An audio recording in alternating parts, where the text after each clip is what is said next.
প্রিয় শিক্ষার্থীবৃন্দ, তোমরা যারা ক্লাস 9-এ অর্থাৎ নবম শ্রেণীর ছাত্রছাত্রীবৃন্দ, তোমাদের সেকেন্ড ইউনিট কিন্তু একেবারে ঘাড়ের ওপর। এই সেকেন্ড ইউনিটে তোমরা ইতিহাস, ভূগোল তার সাজেশন এই চ্যানেল মারফত ইতিমধ্যে পেয়ে গেছো। সবার দাবি ছিল স্যার বাংলার একটা সাজেশন দেওয়া হোক।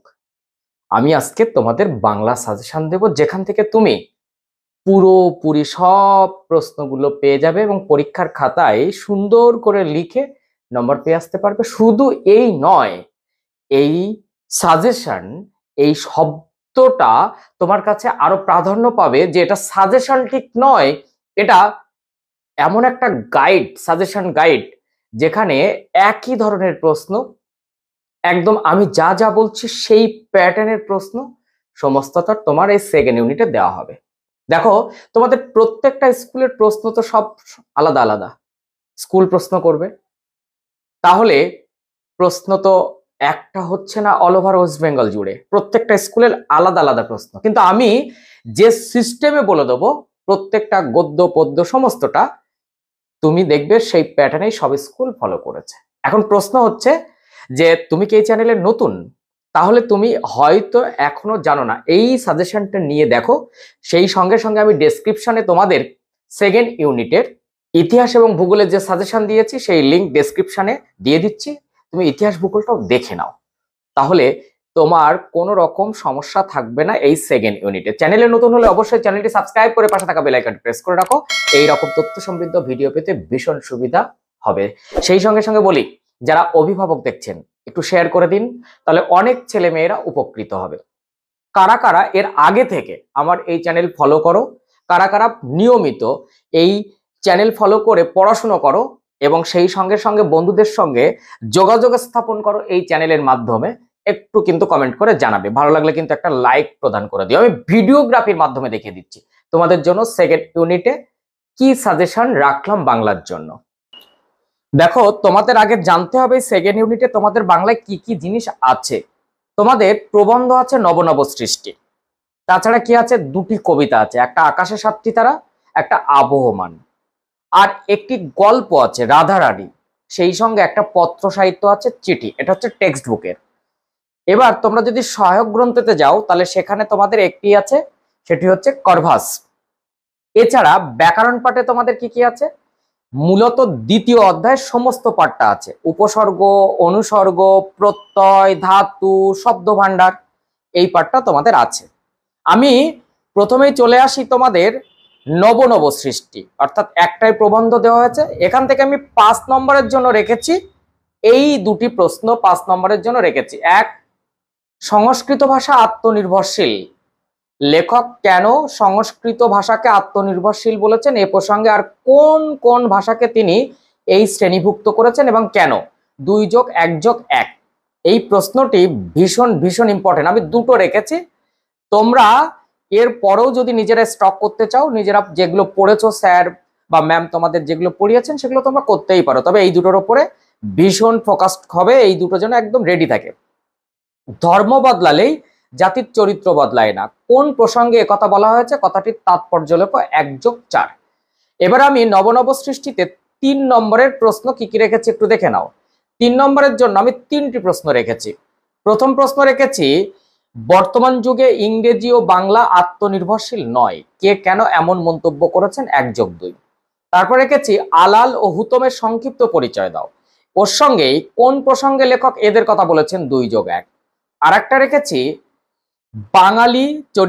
বাঙালির চরিত্রে বিদ্রোহ বর্তমান, এখানে একটা তুমি বসিয়ে নিও, উদ্ধৃতাংশে বক্তাকে তিনি কেন এমন উক্তি করেছেন, 1+2। এছাড়া আমি তোমাদের বলবো, আমি কিছু শর্ট তোমাদের এখান থেকে চুজ করেছি, সেগুলো দেখে নাও, কিন্তু তোমরা টেক্সট বুকটা একদম খুঁটিয়ে খুঁটিয়ে পড়বে।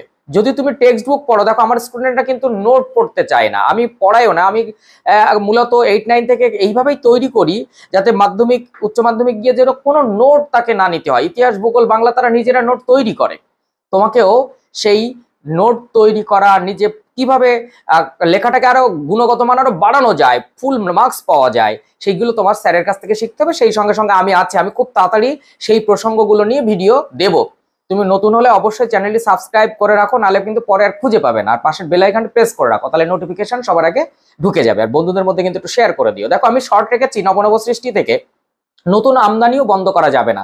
কি আমদানি বন্ধ করা যাবে না মানে এই ধরনের প্রশ্ন হবে। তুমি আরো অসংখ্য শর্ট করে নিও টেক্সট বুক ওয়াইজ। আর আমি বলবো কোনো নোটবুক ধরো না, টেক্সট বুকটা ভালো করে পড়ে তারপর নোটবুক ধরো, তাহলে দেখবে টেক্সট বুক রেডি থাকলে পৃথিবীর যত নোটবুক থাকুক না কেন সব নোটবুকের প্রশ্নগুলো তুমি করতে পারছো। বলা বাহুল্য রবীন্দ্রনাথ স্বচ্ছন্দে লিখেছেন। রবীন্দ্রনাথ স্বচ্ছন্দে কি লিখেছেন? এরপর রেখেছি হিন্দি ভাষা সাহিত্যের বঙ্কিম কাকে বলা হয়? মুন্সী প্রেমচাঁদ। আচ্ছা, সংকট দর্শনের ভাষা কেমন? বসুমতী কি? এটা করবে সেই সঙ্গে সেই বিষয়ে কোনো সন্দেহ নেই। কোন বিষয়ে? এছাড়া আমি তোমাদের আরো কয়েকটা শর্ট রেখেছি এই নবনব সৃষ্টি থেকে, সেটাও একটু দেখে নাও। মক্তব্য মাদ্রাসা কি? ভারতীয় আর্যরা কোন ভাষার সৌন্দর্যে বেশি অভিভূত হয়েছেন? উর্দুর সঙ্গে কোন ভাষার মূল সুর বাঁধা? বাংলার সর্বশ্রেষ্ঠ সাহিত্য সৃষ্টি কি? বাংলায় খাঁটি কানুরূপ কে ধারণ করেছিলেন? কীর্তন, ভাটিয়ালি, মুর্শিদিয়া এবং বাউল কি? এইগুলো তোমরা একটু টেক্সট ধরে ধরে উত্তরগুলো করো এবং পারলে নোটবুকে সহযোগিতা নিও। কিন্তু টেক্সট বুক ভালো করে না পড়া হলে, যদি নবনব সৃষ্টি প্রবন্ধটাই ভালো করে না বোঝো, তাহলে কিন্তু উত্তরে হোঁচট খেতে হবে। তাই আমি বলবো প্রত্যেকটা প্রশ্ন পড়ার আগে 2-3 বার করে আগে টেক্সট বুকটা পড়ে নাও। এবার আমি চলে যাচ্ছি আকাশে সাতটি তারা এই কবিতা থেকে। আকাশে সাতটি তারা থেকে আমি 5 মার্কসের জন্য রেখেছি আকাশে সাতটি তারা কবিতায় কবি বাংলার সন্ধ্যার যে চিত্র এঁকেছেন তা উল্লেখ করো, প্লাট 5। এরপরে আমি রেখেছি বাংলার নীল সন্ধ্যা, কেশবতী কন্যা যেন এসেছে আকাশে। প্রশ্ন, বাংলার সন্ধ্যা কেমন? এই সন্ধ্যার সৌন্দর্য প্রসঙ্গে কেশবতী কন্যার তুলনা কতটা তাৎপর্যপূর্ণ তা আলোচনা করো, 1+4। এখান থেকে আমি 3-এর জন্য কয়েকটা প্রশ্ন চুজ করেছি। এই প্রশ্নগুলো করবে বেশিরভাগ স্কুল, এই প্রশ্নগুলো কিন্তু দেবে। 1, আসিয়াছে শান্ত অনুগত বাংলার নীল সন্ধ্যা, পংক্তিটি ব্যাখ্যা করো। নেক্সট, এরই মাঝে বাংলার প্রাণ, কিসের মাঝে বাংলার প্রাণ লুকিয়ে আছে? আর একটা, গঙ্গাসাগরের ঢেউয়ে ডুবে গেছে, কি ডুবে গেছে তার পরিচয় দাও, 1+2। এই হচ্ছে আকাশে সাতটি তারার 5 আর 3। এবার শর্টে চলে যাই আকাশে সাতটি তারা থেকে। দেখো আমি এখান থেকে যে শর্টগুলো রেখেছি সেটা হচ্ছে আকাশে সাতটি তারা কবিতাটি কোন কাব্যগ্রন্থের অন্তর্গত? কবি বাংলার সন্ধ্যাকে নীল বলেছেন কেন? কিশোরীর চাল ধোয়া হাত কেমন ছিল? আমি টের পাই, এখানে একটুখানি চেঞ্জ করে নিও, আমি পাই টের। কবি কি টের পান? কবি কত প্রকার মাছের নাম উল্লেখ করেছেন? দেখো দেখো আমি শর্টের ক্ষেত্রে তোমাকে প্রথম কথা বলবো, তুমি কবিতাটা দারুণ করে মুখস্থ করে নাও। এছাড়া কবিতাটির উৎস অর্থাৎ কোন কাব্যগ্রন্থ থেকে নেওয়া হয়েছে, কবি পরিচিতি পাঠের 2-1টা পাঠ পড়ে বাদবাকি কবিতা মুখস্থ রাখো, তোমার কোনো শর্ট মিস হবে না, এটুকু আমি বলতে পারি। চলো এরপর আমরা চলে যাচ্ছি পরবর্তী কবিতা আবহমান। সেখান থেকে 5 মার্কসের জন্য আমি 2টি প্রশ্ন মানে উল্লেখ করেছি বা 2টি প্রশ্ন তুলে ধরেছি। সেই 2টি প্রশ্ন করলে আমার মনে হয় সব প্রশ্ন করা হয়ে যায়। সেই 2টি প্রশ্ন কি? আবহমান কবিতাটির মধ্য দিয়ে গ্রামীণ প্রকৃতির যে প্রতিচ্ছবি প্রকাশিত হয়েছে তা পরিচয় দাও। নেক্সট রেখেছি এই মাটিকে এই হাওয়াকে আবার ভালোবাসে, কোন প্রসঙ্গে এই উক্তি করা হয়েছে? এই মাটি ও হাওয়া বলতে কবি কি বুঝিয়েছেন? তাকে ভালোবাসার তাৎপর্য লেখো, 1+2+2। এরপরে আমি 3 নম্বরের জন্য 3টি প্রশ্ন চুজ করেছি। একটা হচ্ছে যা গিয়ে ওই উঠানে তোর দ্বারা, প্রসঙ্গ সহ তাৎপর্য লেখো। নেক্সট, ফুরোয় না সেই এক গুয়েটার দুরন্ত পিপাসা, সেই এক গুয়েটাকে তার দুরন্ত পিপাসা বলতে কবি কি বুঝিয়েছেন, 1+2। আর 3 নম্বরে রেখেছি সারাটা দিন আপন মনে ঘাসের গন্ধ মাখে, প্রসঙ্গ সহ তাৎপর্য লেখো, 1+2। প্রসঙ্গতে 1 আর তাৎপর্যতে 2। এবার আমি আবহমানের কি কি শর্ট রাখলাম সেটা দেখে নাও। দেখো এখান থেকে আমি শর্ট রেখেছি আবহমান কথার অর্থ কি, আবহমান কবিতাটি কোন কাব্যগ্রন্থের অন্তর্গত অর্থাৎ তার উৎস কি। লাউ মাচাটার পাশে, কবি লাউ মাচাটার অনুষঙ্গ ব্যবহার করেছেন কেন? এই ব্যবহারে বৈজাফলা আকারটা হবে না। নোটে গাছটি বুড়িয়ে ওঠে, প্রশ্ন কেন একথা বলা হয়েছে। নেক্সট, তেমনি করে সূর্য ওঠে বলতে কবি কি বুঝিয়েছেন। নেক্সট, হারিয়ে গিয়েও আবার ফিরে আসে, এর অর্থ কি? তুমি যদি কবিতা মুখস্থ রাখো আমার মনে হয় শর্ট ডিস্টার্ব হবে না, কখনোই হবে না। এবার আমি পত্র সাহিত্য চিঠিতে চলে যাচ্ছি তোমাদের। পত্র সাহিত্য চিঠি, সেখান থেকে আমি এই প্রশ্নগুলো রেখেছি 5 নম্বরের, কিন্তু বিঘ্ন আছে বহু। কে কোন উদ্দেশ্যে কথা বলা হয়েছে? বক্তা কোন কোন বিষয়ে বা কোন কোন বিঘ্নের আশঙ্কা করেছিলেন, 1+4। এরপর আমি রেখেছি বিবেকানন্দের চরিত্র বিশ্লেষণ করো। এই চরিত্র যখন করবে এই পয়েন্টগুলো রাখার চেষ্টা করবে, এই 5টি পয়েন্টের উপর অন্তত লিখবে বিচক্ষণ, উদার, স্বদেশপ্রীতি, প্রকৃত গুরু, দূরদর্শিতা, এইগুলো আমার মনে হয় তোমার রাখা দরকার। এরপর আমি 3-এ চলে যাচ্ছি। স্টাডির একখানি চিঠি কাল পেয়েছি। স্টাডিকে তার চিঠি থেকে লেখক কি জেনেছিলেন? 1+2। নেক্সট, একজন প্রকৃত সিংহীর প্রয়োজন। উদ্দীতাংশটির উৎস কি? এখানে লেখক কাকে কেন সিংহী বলে উল্লেখ করেছেন। নেক্সট, এই আমার প্রতিজ্ঞা, উৎস সহ বক্তার প্রতিজ্ঞার বিষয়টি লেখো। এখান থেকে আমি শর্ট তোমাদের এইভাবে বলবো না, কারণ অজস্র শর্ট রয়েছে। টেক্সট বুকটা ভালো করে পড়তে হবে।